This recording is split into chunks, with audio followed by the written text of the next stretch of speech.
C'est le moment de nous mettre maintenant à l'écoute de la parole de Dieu. Alors pour ceux qui peut-être nous ont rejoints ce dimanche, voilà, depuis quelques semaines en fait, nous lisons ensemble une lettre d'amour que nous avons reçue pour nous, pour l'Église du Marais. Et donc nous lisons dimanche après dimanche. En fait, il s'agit de la lettre de Paul aux Éphésiens.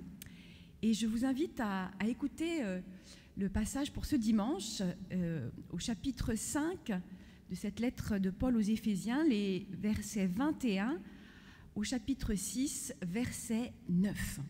Et avant ça, nous allons prier.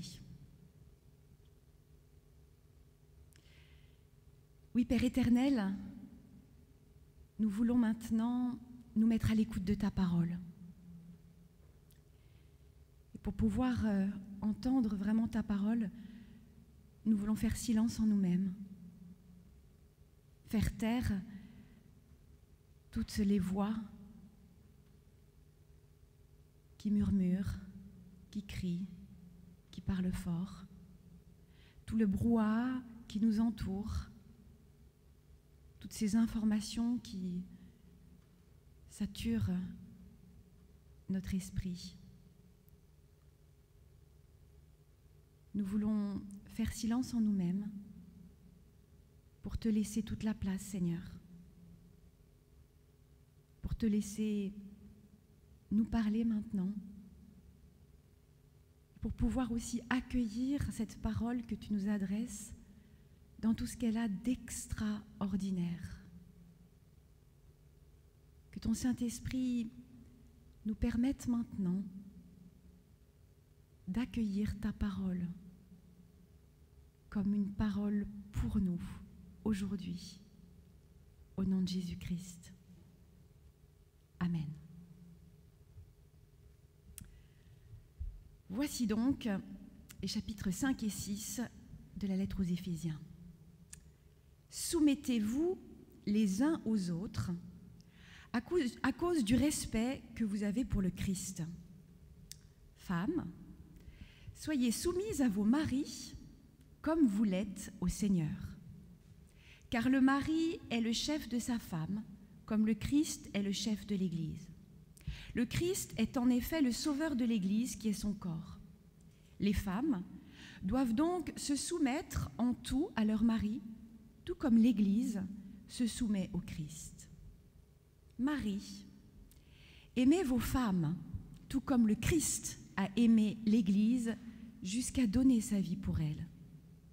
Il a voulu ainsi rendre l'Église digne d'être à Dieu, après l'avoir purifiée par l'eau et par la parole. Il a voulu se présenter à lui-même l'Église dans toute sa beauté, pure et sans défaut, sans tache ni ride, ni aucune autre imperfection. Les maris doivent donc aimer leurs femmes comme ils aiment leur propre corps. Celui qui aime sa femme s'aime lui-même. En effet, personne n'a jamais haï son propre corps. Au contraire, on le nourrit et on en prend soin, comme le Christ le fait pour l'Église, son corps, dont nous faisons tous partie. Comme il est écrit, c'est pourquoi l'homme quittera son père et sa mère pour s'attacher à sa femme, et les deux deviendront un seul être. Il y a une grande vérité cachée dans ce passage. Je dis, moi, qu'il se rapporte au Christ et à l'Église. Mais il s'applique aussi à vous. Il faut que chaque mari aime sa femme comme lui-même et que chaque femme respecte son mari. Enfants, c'est votre devoir devant le Seigneur d'obéir à vos parents, car cela est juste. Respecte ton père et ta mère est le premier commandement suivi d'une promesse, afin que tu sois heureux et que tu jouisses d'une longue vie sur la terre. Et vous, pères, n'allez pas irriter vos enfants par votre attitude, mais élevez-les en leur donnant une éducation et une discipline inspirées par le Seigneur. Esclaves, obéissez à vos maîtres d'ici-bas humblement, avec respect, d'un cœur sincère, comme si vous serviez le Christ. Ne le faites pas seulement quand ils vous surveillent pour leur plaire, mais accomplissez la volonté de Dieu de tout votre cœur, comme des esclaves du Christ. Servez-les avec bonne volonté, comme si vous serviez le Seigneur lui-même et non des hommes. Rappelez-vous que chacun, qu'il soit esclave ou libre, sera récompensé par le Seigneur selon le bien qu'il aura fait. Et vous, maîtres, conduisez-vous d'une façon semblable à l'égard de vos esclaves. Abstenez-vous de toute menace. Rappelez-vous que vous avez, vous et vos esclaves, le même maître dans les cieux, qui n'avantage personne. Amen. Franchement, qui aurait pu imaginer que cette lettre d'amour au temple du Marais réussirait à nous tenir en haleine durant tout ce temps du carême, parce que peut-être vous l'avez oublié, mais on est toujours dans le temps du carême. En fait, semaine après semaine, nous réalisons à quel point cette lettre est vraiment écrite pour nous, et même, bizarrement, écrite pour ce temps de crise que nous traversons. Alors que nous entamons bientôt notre 3e semaine de confinement, voilà que la lettre nous parle du sujet ô combien sensible des relations entre parents et enfants, entre mari et femme, entre maître et esclave, ou pour le dire dans des catégories plus modernes, entre patron et salarié. Franchement, on est en plein dans le sujet. Alors je vois déjà ceux d'entre vous qui lèvent les yeux au ciel ou qui glissent sous la table.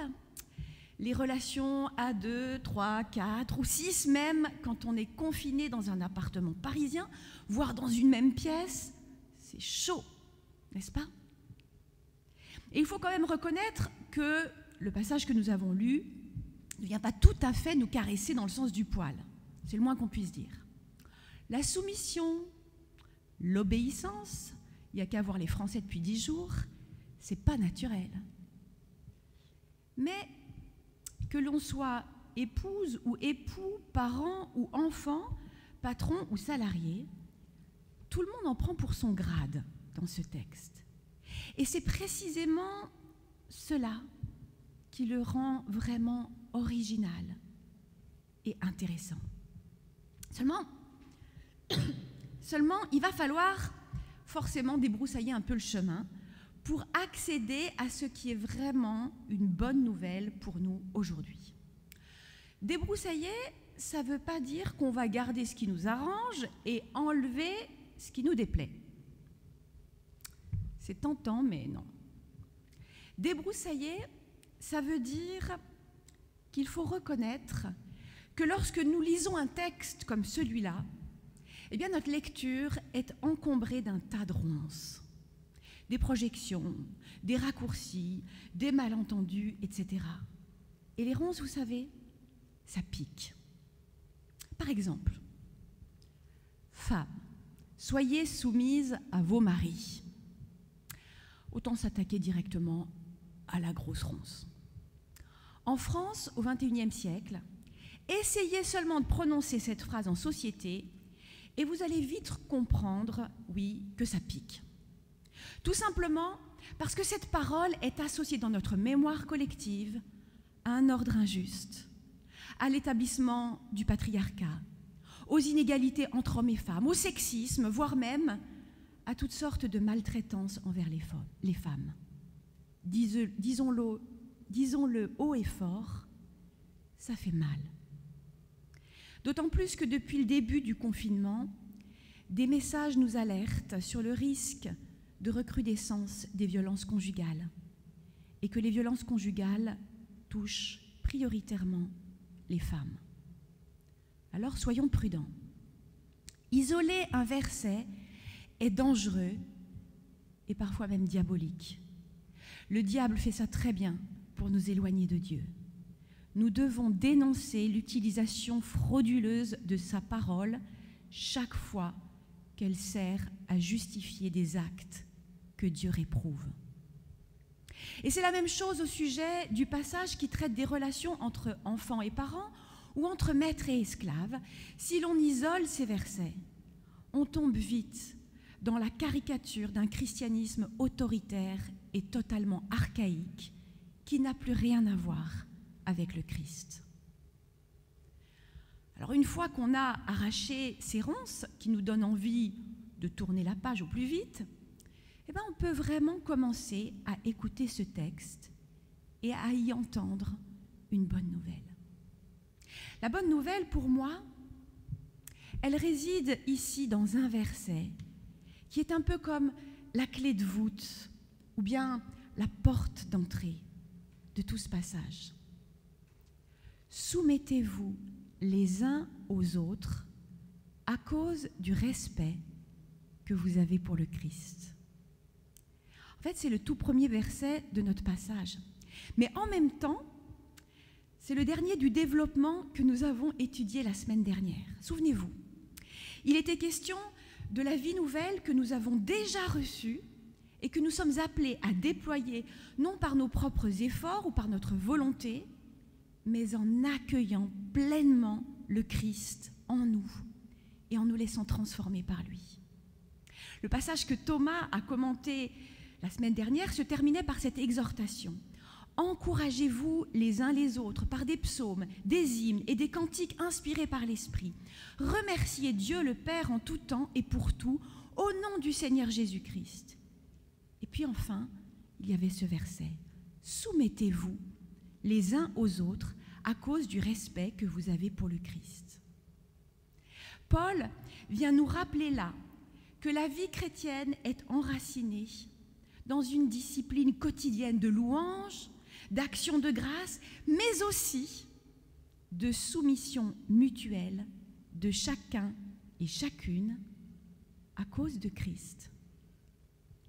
Et c'est ça le point de départ de notre passage aujourd'hui. Quand on devient chrétien, ce n'est pas seulement nos pensées ou notre manière de voir Dieu, le monde ou la vie qui change. C'est aussi notre manière d'être les uns avec les autres. Ce sont nos relations qui changent. Quand on devient chrétien, on est appelé à vivre différemment nos relations et à renoncer de manière radicale au mode de relation que nous impose le monde. Parce que dans le monde humain soumis au péché, les relations sont fondées avant tout sur la domination. La domination des plus forts sur les plus faibles, de l'homme sur la femme, des adultes sur les enfants, des riches sur les pauvres, des puissants sur les sans droit. Mais Paul nous rappelle que nous, chrétiens, nous avons mis notre foi et notre espérance en un Dieu qui a choisi de s'abaisser pour devenir le serviteur de tous en Jésus-Christ et qui a renversé de manière radicale l'ordre des relations. Le Tout-Puissant a abandonné sa gloire et sa puissance pour nous sauver du péché en devenant serviteurs.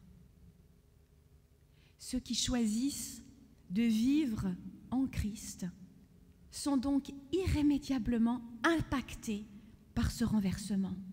Et c'est en premier lieu dans la famille que cet ordre nouveau est appelé à se mettre en place, entre mari et femme notamment, mais aussi entre parents et enfants, et entre maîtres et esclaves, puisqu'à l'époque de Paul, les esclaves appartenaient au domaine familial. Soumettez-vous les uns aux autres à cause du respect que vous avez pour le Christ. Les femmes, à vos maris, comme vous l'êtes au Seigneur. Et un peu plus loin, il dit « Et vous, maris, aimez vos femmes, tout comme le Christ a aimé l'Église, jusqu'à donner sa vie pour elle. » Nous y sommes maintenant. Vous voyez à quel point c'est essentiel de garder ensemble les deux exigences côte à côte, celle de la femme et celle du mari.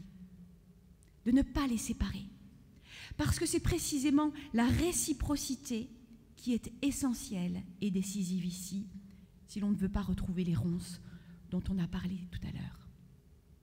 Puisque tous sont appelés à se soumettre les uns aux autres, alors la soumission de la femme à son mari n'a plus rien à voir avec une soumission servile de la femelle au mâle.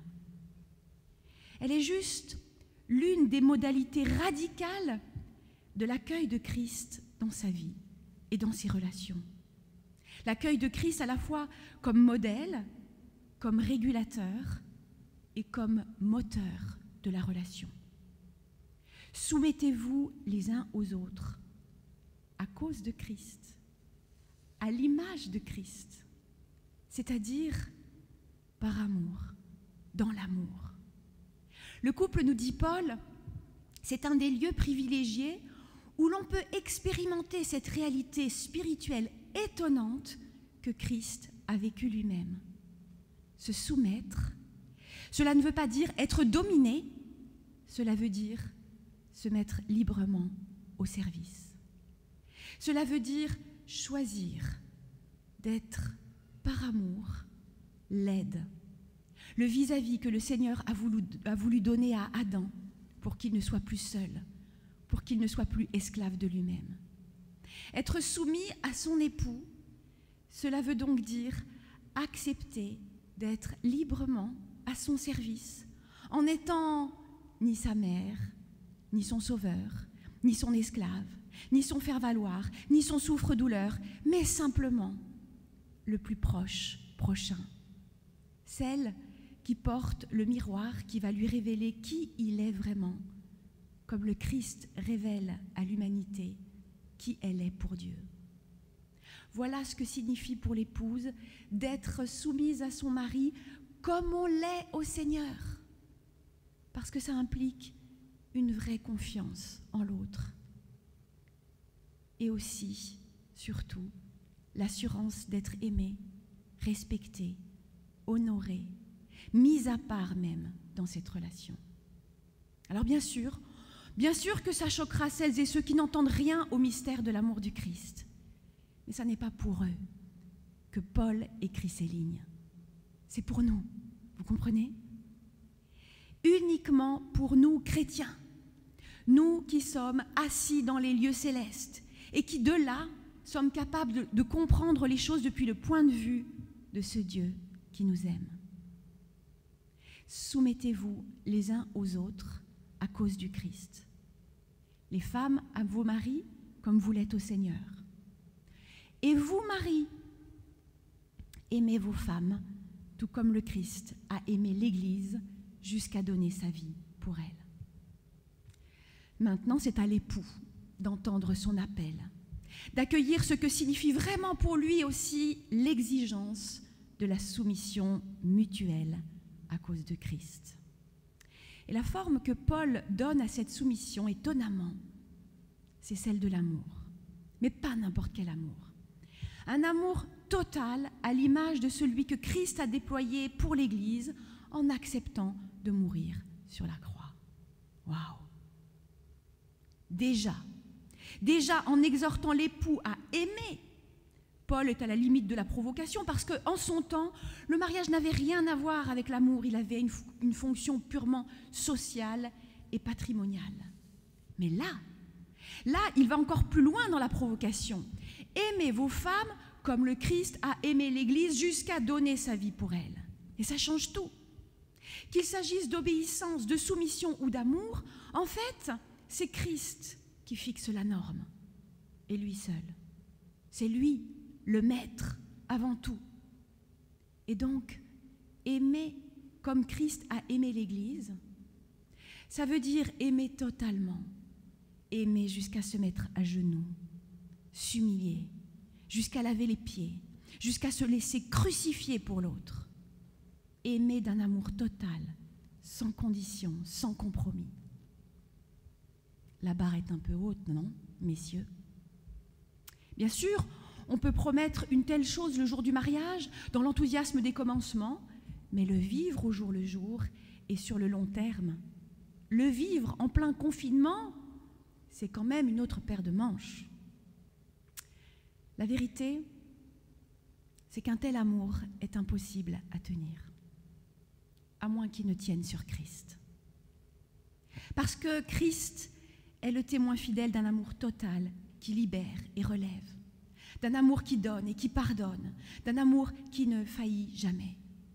Et celui qui accueille cet amour de Christ pour lui-même, dans tout ce qu'il a de libérateur pour sa vie à lui, il sait à quelle source puiser quand viendront les temps difficiles, quand la passion ou la patience viendront à manquer. Il n'est plus préoccupé de trouver chez l'autre ce dont il a besoin, d'obtenir ce qu'il désire, d'être rassuré dans son identité ou d'être valorisé en tant qu'homme. Parce que tout cela, il le sait, c'est en Christ qu'il le trouve. L'homme qui accueille l'amour de Christ pour lui-même est libéré petit à petit de cette quête insatiable de validation. Et il peut aimer vraiment son épouse en se préoccupant de ce dont elle a besoin, en cherchant à lui donner ce qu'elle désire, en la rassurant, en la valorisant, comme Christ l'a fait pour lui. C'est-à-dire en lui permettant d'être vraiment celle qu'elle est appelée à être. Et c'est comme ça qu'il donne sa vie pour elle. Se soumettre l'un à l'autre à cause de Christ. Aimer jusqu'à donner sa vie pour l'autre à l'image de Christ. Ce n'est pas un nouveau code de loi, et encore moins un faucon yaka du mariage ou de la vie de famille. C'est bien plus que cela. Ce sont les modalités nouvelles de relations qui sont traversées et transformées par l'amour du Christ et par son esprit vivifiant. Qu'il s'agisse des relations entre mari et femme, on l'a vu, mais aussi entre parents et enfants, entre maîtres et esclaves. L'amour de Christ vient redonner à chacun sa juste place, sa juste valeur, sa juste autorité et sa juste soumission aussi. Et c'est bien là qu'on peut entendre une bonne nouvelle, parce qu'il nous ouvre un chemin, une espérance pour nos relations souvent chaotiques, notre mariage, notre famille et même notre boulot. Il nous dit que c'est possible d'échapper à cette malédiction du péché sur les relations qui fait que tout ce que Dieu a créé beau et bon, à commencer par le couple et la famille, tout cela est systématiquement détourné, abîmé, détruit par Satan qui cherche à imposer un autre ordre. Il nous donne des clés, oui, des clés pour entrer en résistance, pour vivre autrement, pour restaurer les relations abîmées. Vous qui êtes en ce moment chez vous, en couple ou en famille, j'imagine bien que c'est peut-être pas tout à fait simple d'entendre un tel message.